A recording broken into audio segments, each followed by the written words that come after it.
So students, the last lesson by Alphonse Daudet. Now let us know something about the author.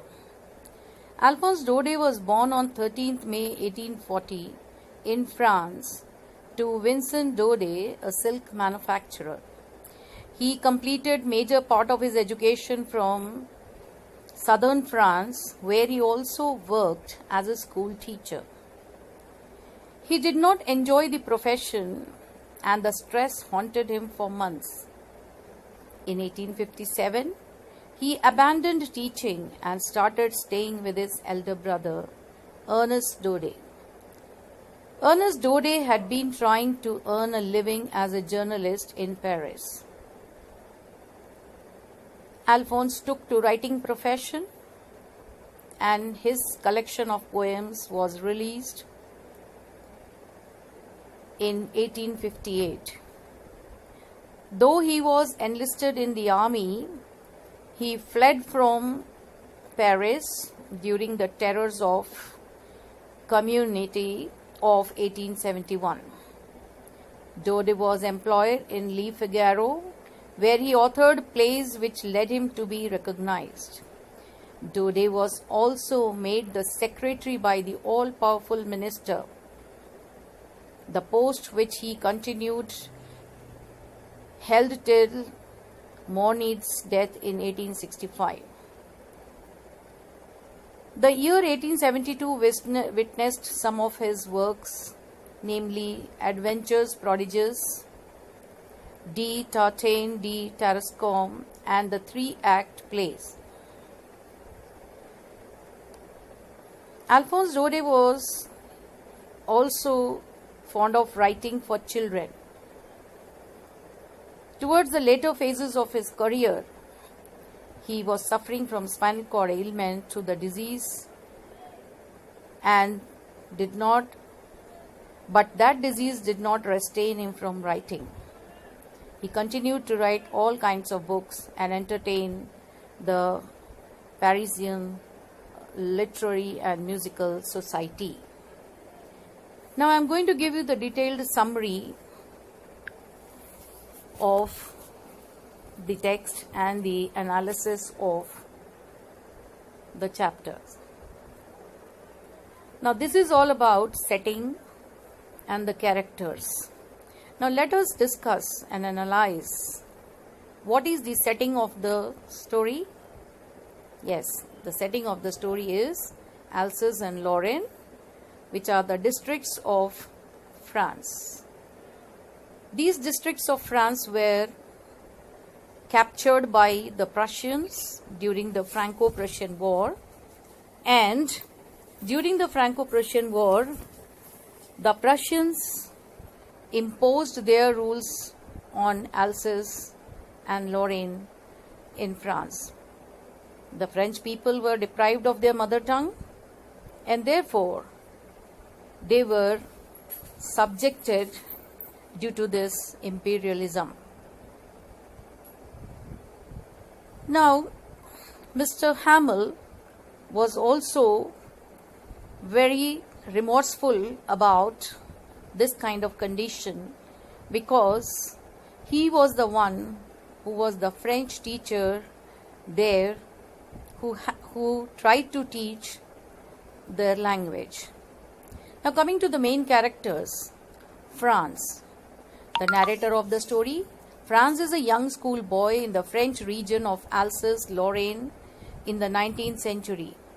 Franz is a dawdler when it comes to schoolwork, preferring to spend time in the woods or by the local river over going to class. He doesn't like learning his French grammar lessons, and when the story begins, he is terrified that his negligence will be found out by his teacher and the stern Mr. Hamel. So you must have read it that the name of the local river given in the text is Saar, S-A-A-R. He wanted to enjoy beside the river, in the water, and Hamel had asked him to learn the participles. Therefore, he was not prepared with the lessons and wanted to restrain from going to the school.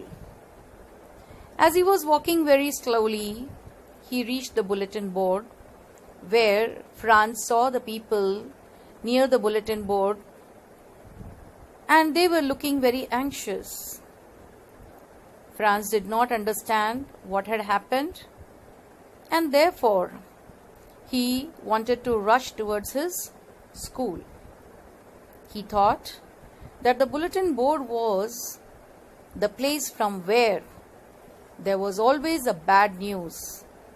As it was the war time, the people used to get a bad news from there. Therefore, hurriedly when he was moving towards his school, he found Mr. Hamel inside the school. Mr. Hamel is the main character in the story. He is the schoolmaster of a small village school in French region of Alsace and Lorraine. Hamel is stern and intimidating to his pupils. Among them, the narrator of the story, Franz. He has been teaching at the school for 40 years. In his classroom, he carries a ruler which he raps against his table threateningly. On the day the story is set, he is dressed in his best finery, that is, a green coat, a shirt with frills, and a silk cap, clothes reserved for special occasions only. Now, when Franz saw him, he remembered that Mr. Hamel used to wear his green coat and his best dress only or either on the inspection days or on the days of prize distribution. So he was wondering why Hamel was dressed so specially that day. He had a kind of fear in his mind, but he quietly entered the class. Earlier there used to be commotion in the class, which gave him opportunity to go quietly unnoticed by the teacher. But as there was total silence, Mr. Hamel gave him permission to come inside the class. Now the other characters are Prussian soldiers. The Prussian soldiers, the forces of occupying Prussian power, which had invaded the French region of Alsace-Lorraine and claimed it for Prussia. Prussia consisted of Germany, Poland, and parts of Austria. When Franz passed the soldiers doing their drills as he hurried to school on the morning of the last lesson, he was a bit surprised. The end of the lesson is also marked by the trumpet call of the soldiers returning from their exercises. So the Prussian soldiers were also very alert as they were defending and guiding their own country. These Prussian soldiers were a sight of attraction for Franz. Franz did not know how to cope up with them, so he quietly sneaked towards his school. These soldiers were drilling. They were going on an exercise, and through this drill they wanted to create fear among the villagers. In this way, we can see how the victorious countries used to exercise their power over the people who were defeated, the country who was defeated by them. Other minor characters are Washter, a blacksmith in a village in the French region of Alsace-Lorraine, as he hurried to the school, the narrator, Franz, passed Washter standing in front of their town hall bulletin board. Washter tells him not to go so fast, and Franz thought that the blacksmith is making fun of him, and therefore he just overlooked and went past him. Franz was full of doubts and full of anxiety that what would happen when he reached the school. Was he entering into the arena of getting some bad news? What would happen? Will M. Hamel, his teacher, would scold him? Or was he going to be punished for not learning his participles? Though he was in a confusion and dilemma, he went on towards his school. And what did he see there? The complete atmosphere there had changed.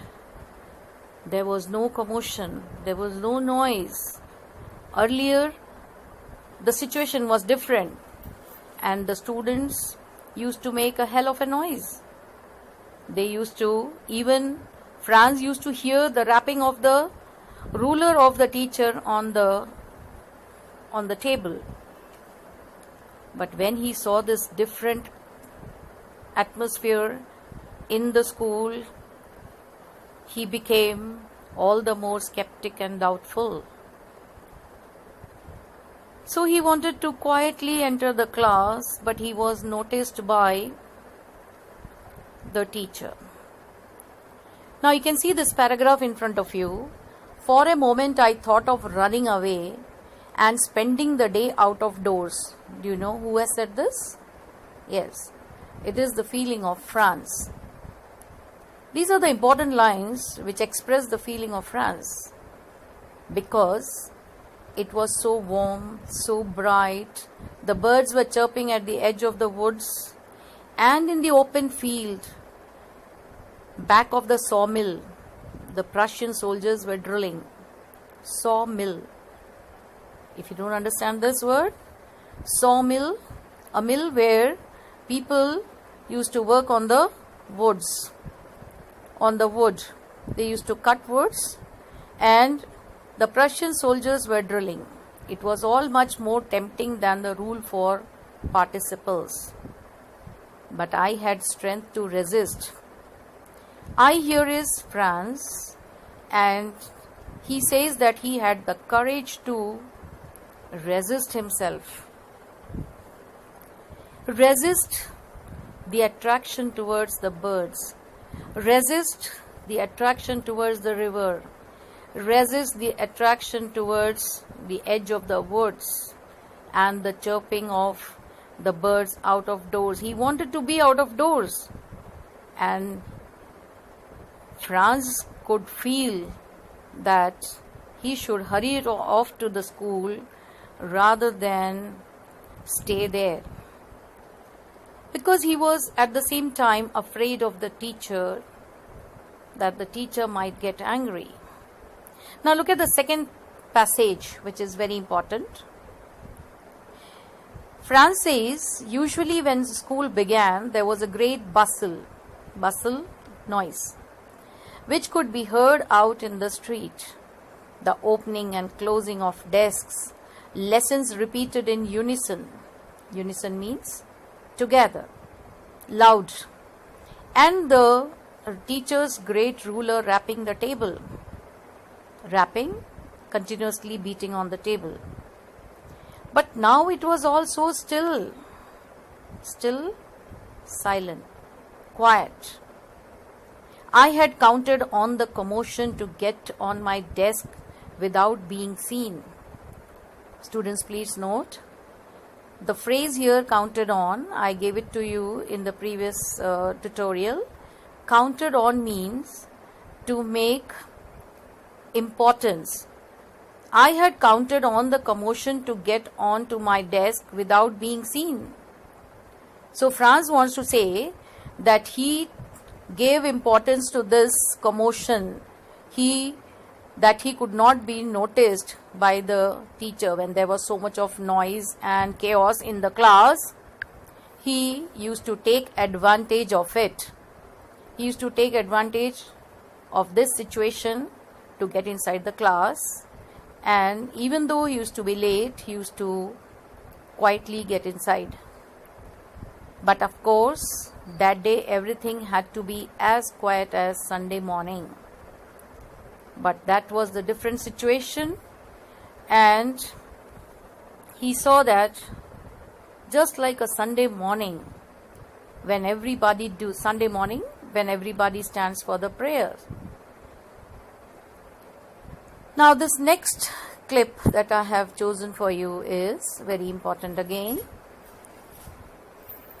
Franz says that after the writing, we had a lesson in history. So when he entered the school, he had seen the villagers sitting at the back of the back benches, and the teacher gave them some work because the teacher wanted to make use of that last lesson day and impart all the knowledge that he had about that language. He wanted to teach all the people, all the students, all the villagers who had attended the class. So after the writing work that the teacher had given, we had a lesson in history. He taught something about history, and then the babies chanted their ba, bi, bi, boo, be down. There at the back of the room, old Hosser had put on his spectacles and, holding his primer in both hands, spelled the letters with them. Ba, be, bi, bo, boo are the basic alphabets of French language, just as we have ABCD. So all the children were reciting that, and at the same time there was an old man, old Hosser, who also put on his spectacles and holding his primer. Primer also, I had asked you to find the meanings in the previous tutorial. Primer is the basic elementary book which the old Hosser had brought in order to start his lesson. So he was holding his old elementary book in his hands, and he also spelled the letters with the children. Next clip. Your parents were not anxious enough to have you learn. I hope you have understood. This is said by Mr. Hamel. He told them that your parents were not anxious enough to have you learn because they preferred to put you to work on a farm or at the mills so that they could have a little more money. And I have been to blame also. He said, I don't blame only your parents, children, but I blame myself too. Because have I not often sent you to water my flowers instead of learning your lessons? He is regretting. He says that I must blame myself because I had sent you to water my garden instead of teaching you. And when I wanted to go fishing, did I not just give you a holiday? He regrets that for his own personal entertainment or his own happiness, when he wanted to go for fishing, he gave them a holiday, thereby postponing their lessons and not teaching them on time. So this is how Mr. Hamel was regretting, as the other people in the class were regretting. Franz too was regretting. He also felt very sorrowful that so long he had been postponing the learning of his language. Now, the next clip you can see how Franz is regretting.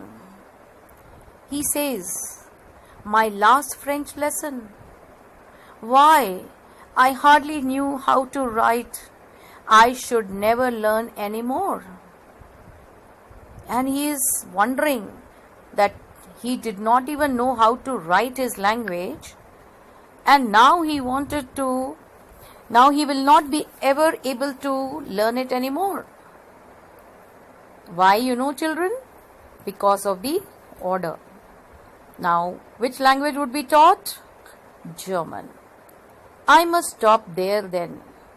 Oh, how sorry I was for not learning my lessons, for seeking birds' eggs, or going sliding on the Saar. My books that had seemed such a nuisance a while ago, so heavy to carry, my grammar and my history of the saints, were old friends, now that I couldn't give up. So these lines tell you that how Franz was feeling about his books, about his teacher, about his school, about his mother tongue. He says that his books were his old friends, earlier which seemed to be a burden on him, earlier which seemed to be a nuisance for him, and a hindrance to enjoy. He felt that the books were his old friends now, and he could not give them up. And M. Hamel, too, the idea that he was going away. All at once the church clock struck 12. And while he was doing the work in the class and thinking about M. Hamel and his own behavior, the church clock struck 12. Then the Angelus. At the same moment, the trumpets of the Prussians returning from drill. So it was 12 o'clock. And in those days, students, please note that the village people used to be announced about the time by the churches. The church bells used to ring at particular hours to tell them that it was morning time, it was evening time, it was afternoon time, because the people never had clocks in their houses. So the church clock struck 12. And at the same time, the name of the church, you can see it is Angelus. And at the same moment, Franz says that the trumpets of the Prussian, trumpet is the musical instrument which makes a hoarse and coarse noise. It makes a very loud noise. The Prussian soldiers who were drilling, they had also completed their drilling and now they were returning from their drill. Sounded under our windows, that is on the roads, and the children in the school, in the class, were in the rooms. M. Hamel stood up, very pale in his chair. I never saw him look so tall. Now Mr. Hamel, Franz says, he stood up, he was looking very pale in his chair, and he had never saw him look so tall. Look so tall means look so